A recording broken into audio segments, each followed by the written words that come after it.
के अंदर क्या है, अरे यार एयर बहुत बड़ा प्रेशर है when the vacuum pump removes, और जब उसकी वैक्यूम पंप रिमूव कर देते हैं 1/4 of the air remaining in the cylinder at the time.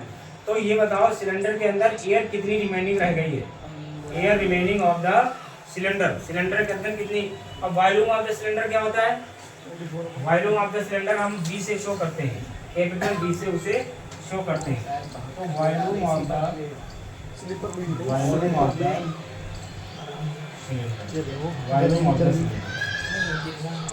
चलो सिलेंडर आप मान लीजिए वी है, कैपिटल वी है, ठीक है, वॉल्यूम ऑफ। और वन टाइम में उसे क्या कर दिया जाता है, 1/4 रिमूव कर दी जाती है। सिलेंडर को भाई दबा के ही तो हम उसे कंप्रेस करके ही तो निकालते हैं गैस को। जी सर, गैस को या एयर को, सिलेंडर को कंप्रेस किया जाता है। सबसे ज्यादा कंप्रेसिबिलिटी किसकी होती है, गैस की। गैस की सबसे ज्यादा कंप्रेसिबिलिटी जो होती है वो सबसे ज्यादा गैस की होती है। सर ये और इसमें वैक्यूम पंप रिमूव कितना कर दिया जाता है, वैक्यूम पंप कितना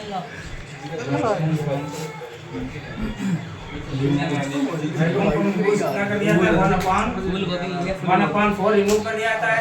और टाइम कितना है, वंस टाइम, वंस टाइम मतलब एक बार वंस टाइम।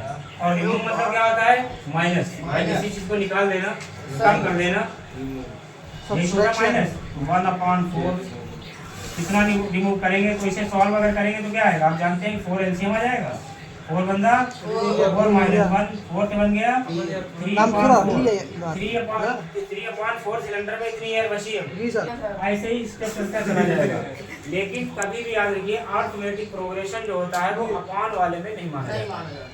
जैसे ये अपॉन में आ रहा है, अगर इसका आप निकालोगे सीरीज नहीं बनेगी, 3/4 है, सॉल्व करोगे 3 3 9 4 4 16, अब सीरीज नहीं बनेगी। 3 3 9 9 3 27, अब इसकी करोगे सीरीज कितनी लंबी चौड़ी अलग अलग हो गई। सर ये तो अपॉन वाले में सीरीज नहीं बनेगी, इसलिए देयर इज नो